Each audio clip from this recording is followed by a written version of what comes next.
ದಸರಾ ಉದ್ಘಾಟನೆ ಮಾಡುವವರನ್ನು ಮುಖ್ಯಮಂತ್ರಿಗಳು ತೀರ್ಮಾನ ಮಾಡುತ್ತಾರೆ ಎಂದು ಮೈಸೂರು ಜಿಲ್ಲಾ ಉಸ್ತುವಾರಿ ಸಚಿವ ಯತೀಂದ್ರ ಸಿದ್ದರಾಮಯ್ಯ ಹೇಳಿದರು. ಮೈಸೂರಿನಲ್ಲಿ ಸುದ್ದಿಗಾರರೊಂದಿಗೆ ಮಾತನಾಡಿ ದಸರಾ 2026 ಕಾರ್ಯಕಾರಿ ಸಭೆ ಇತ್ತು.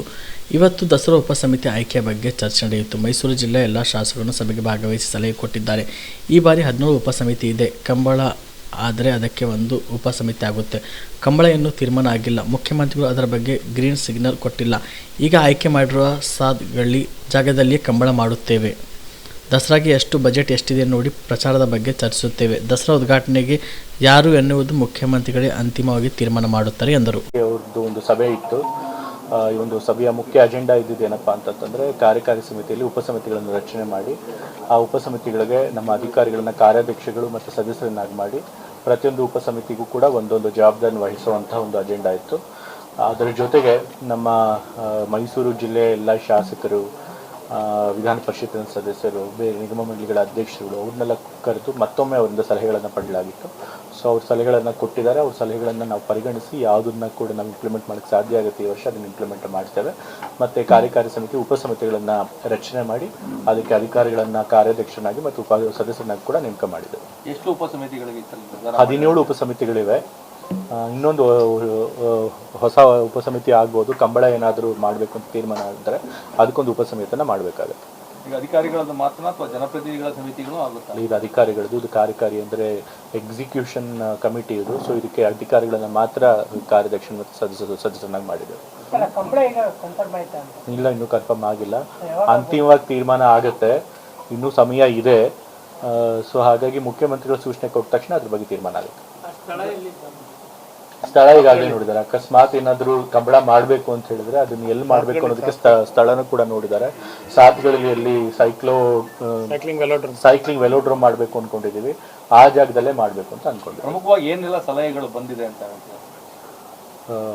ಇವಾಗ ಅದೇ, ಈಗ ಮಹಿಳೆಯರ ಸುರಕ್ಷತೆ ಇರಬೇಕು, ಹೆಚ್ಚೆಚ್ಚು ಶೌಚಾಲಯಗಳಿರಬೇಕು, ಕ್ರೀಡಾ ಸಮಿತಿಯಲ್ಲಿ ಇನ್ನು ಕ್ರೀಡೆಗಳನ್ನು ಇನ್ನೂ ಹೆಚ್ಚು ದೊಡ್ಡ ಮಟ್ಟದಲ್ಲಿ ಮಾಡಬೇಕು, ಎಲ್ಲ ತಾಲೂಕವ್ರನ್ನ ಕರಿಬೇಕು, ಮತ್ತು ತಾಲೂಕು ಮಟ್ಟದಲ್ಲೂ ಕೂಡ ಬೇರೆ ಬೇರೆ ತಾಲೂಕುಗಳಲ್ಲೂ ಕೂಡ ಕ್ರೀಡೋತ್ಸವಗಳನ್ನು ಮಾಡಬೇಕು. ಹೀಗೆ ಹಲವಾರು ಸಲಹೆಗಳು ಬಂದಿವೆ. ಅಂತಾರಾಷ್ಟ್ರೀಯ ಮಟ್ಟಕ್ಕೆ ತೆಗೆದುಕೊಂಡು ಹೋಗ್ಲಿಕ್ಕೆ ಪ್ರಚಾರಕ್ಕೆ ಪ್ಲಾನ್ಸ್ಗಳಿದೆಯಾ ಏರ್ಪೋರ್ಟ್ಗಳಲ್ಲಿ ಅಥವಾ ಬೇರೆ ಬೇರೆ ಕಡೆಗಳಲ್ಲಿ?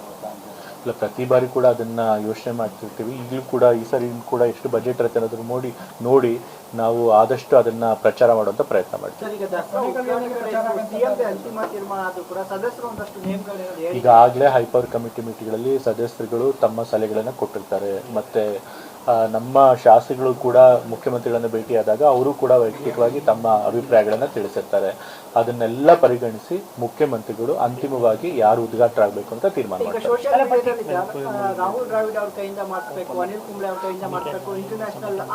ಈಗ ಆ ಥರದ್ದೆಲ್ಲ ಕೂಡ ಸಲಹೆಗಳು ಅಭಿಪ್ರಾಯಗಳು ಬರ್ತಾ ಇರುತ್ತೆ.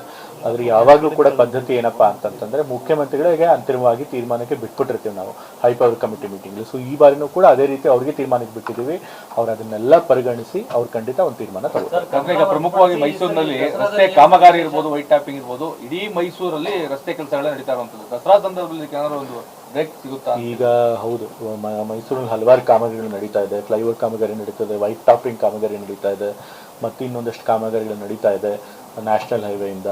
ಸೊ ಅದೆಲ್ಲ ಯಾವ ಕಾಮಗಾರಿಗಳನ್ನು ಬೇಗ ಮುಗಿಸೋಕ್ಕೆ ಸಾಧ್ಯ ಆಗುತ್ತೆ ಅದು ದಸರಾ ಪ್ರಾರಂಭ ಆಗಕ್ಕಿಂತ ಮುಂಚೆನೇ ಮುಗಿಸ್ಬೇಕು ಅಂತ ಹೇಳಿ ಈಗಾಗಲೇ ಸೂಚನೆ ಮೊದಲು ಕೂಡ ಕೊಟ್ಟಿದ್ದೀನಿ. ಈ ಸಭೆಯಲ್ಲಿ ಕೂಡ ಮತ್ತೆ ಕೊಟ್ಟಿದ್ದೀನಿ. ಯಾವ ಕಾಮಗಾರಿಗಳನ್ನು ಮುಗಿಸೋಕ್ಕಾಗಲ್ಲ, ಯಾಕೆಂದರೆ ಅದರ ಅವಧಿನೇ ಬಹಳಷ್ಟು ತಿಂಗಳುಗಳಿರುತ್ತೆ, ಒಂದು ವರ್ಷದ ಮೇಲಿರುತ್ತೆ. ಸೊ ಅಂಥ ಹೆಚ್ಚು ಅವಧಿ ತೆಗೆದುಕೊಳ್ಳುವಂಥ ಕಾಮಗಾರಿಗಳನ್ನು ದಸರಾ ಸಮಯದಲ್ಲಿ ನಿಲ್ಲಿಸಿ ಸಂಚಾರಕ್ಕೆ ಯಾವುದೇ ರೀತಿ ತೊಂದರೆ ಆಗದೆ ಇರೋಂಗೆ ಅನುವು ಮಾಡಿಕೊಡ್ಬೇಕು ಅಂತ ಕೂಡ ಸೂಚನೆ. ದಸರಾದಲ್ಲಿ ಏನು ವಿಶೇಷ ಸರ್? ಈ ಕಂಬಳ ಹೊರತುಪಡಿಸಿ ಏನಾದರೂ ಬದಲಾವಣೆಗಳು? ಈಗ ನಾವು ಈ ಬಾರಿ ವೈಭವದ ವಿಜೃಂಭಣೆನೇ ದಸರಾ ಮಾಡಬೇಕು ಅಂತ ಹೇಳಿ ತೀರ್ಮಾನ ತಗೊಂಡಿದ್ವಿ ಹೈಪವರ್ ಕಮಿಟಿ ಮೀಟಿಂಗ್. ಅದರಂತೆ ಶಾಬದಿ ಮಲ್ಟಿ ಸ್ಪೆಷಾಲಿಟಿ ಹಾಸ್ಪಿಟಲ್ ಮತ್ತು ಟ್ರಾಮಾ ಕೇರ್ ಸೆಂಟರ್ 24x7 ತುರ್ತು ಚಿಕಿತ್ಸಾ ಸೌಲಭ್ಯವುಳ್ಳ ಆಸ್ಪತ್ರೆ.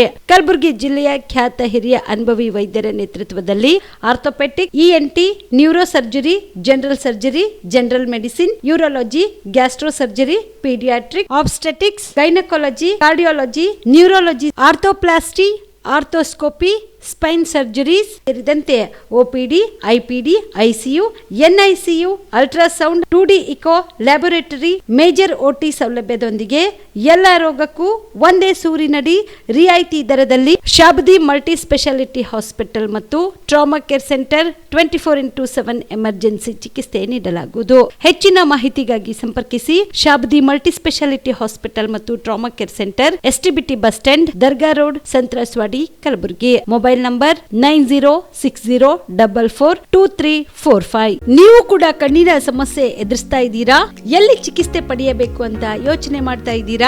ಮತ್ತೆ ಯಾಕೆ ತಡ? ಕಲಬುರಗಿ ಜಿಲ್ಲೆಯ ಪ್ರಸಿದ್ಧ ಶ್ರೀ ಸಿದ್ದರಾಮೇಶ್ವರ ಐ ಆಸ್ಪತ್ರೆಗೆ ಭೇಟಿ ನೀಡಿ ಕಲ್ಯಾಣ ಕರ್ನಾಟಕ ಭಾಗದ ಖ್ಯಾತ ನುರಿತ ವೈದ್ಯರಾದ ಡಾಕ್ಟರ್ ವಿಶ್ವನಾಥ್ ರೆಡ್ಡಿ ಅವರ ನೇತೃತ್ವದಲ್ಲಿ ಖ್ಯಾತ ಅನುಭವಿ ವೈದ್ಯರ ತಂಡದಿಂದ ಕಡಿಮೆ ದರದಲ್ಲಿ ಚಿಕಿತ್ಸೆ, ಕಣ್ಣಿನ ಪರೀಕ್ಷೆ, ಹೊಲಿಗೆ ರಹಿತ ಶಸ್ತ್ರಚಿಕಿತ್ಸೆ, ಪೊರೆ ಆಪರೇಷನ್, ಲೇಸರ್ ಇಂಜೆಕ್ಷನ್ ರಹಿತ ಶಸ್ತ್ರಚಿಕಿತ್ಸೆ, ಸಕ್ಕರೆ ಕಾಯಿಲೆ ಇರುವವರಿಗೆ ಲೇಸರ್ ಚಿಕಿತ್ಸೆ, ದೂರದೃಷ್ಟಿ ದೋಷ ಹಾಗೂ ಸಮೀಪ ದೃಷ್ಟಿ ದೋಷ ಸಮಸ್ಯೆಗೆ ಮುಕ್ತ ಪರಿಹಾರ, ಕನ್ನಡಕದ ಸೌಲಭ್ಯ, ಕಾಂಟ್ಯಾಕ್ಟ್ ಲೆನ್ಸ್ ಅಳವಡಿಕೆ ಸೇರಿದಂತೆ ಕಣ್ಣಿಗೆ ಸಂಬಂಧಿಸಿದ ಎಲ್ಲಾ ರೀತಿಯ ರೋಗದ ಚಿಕಿತ್ಸಾ ಸೌಲಭ್ಯ ಒಂದೇ ಸೂರಿನಡಿ. ಗ್ರಾಮೀಣ ಭಾಗದ ವಯಸ್ಕರಿಗೆ, ಬಡ ಜನರಿಗೆ ನೆರವು ಆಗಲು ಶ್ರೀ ಸಿದ್ದರಾಮೇಶ್ವರ ಐ ಆಸ್ಪತ್ರೆಯ ಶಾಖೆಗಳು ಕಲಬುರಗಿ, ಸೇಡಂ, ಕಮಲಾಪುರ್, ಸುಲೇಪೇಟದಲ್ಲಿ ಕೂಡ ಲಭ್ಯವಾಗಿದೆ. ಹೆಚ್ಚಿನ ಮಾಹಿತಿಗಾಗಿ ಸಂಪರ್ಕಿಸಿ ಶ್ರೀ ಸಿದ್ದರಾಮೇಶ್ವರ ಐ ಆಸ್ಪತ್ರೆ, ಸೆಂಟ್ರಲ್ ಬಸ್ ಸ್ಟ್ಯಾಂಡ್ ಮುಂಭಾಗ, ಶಾಂತಿನಗರ, ಕಲಬುರಗಿ. ಫೋನ್ ನಂಬರ್ 720962626 2ಗೆ ಸಂಪರ್ಕಿಸಿ.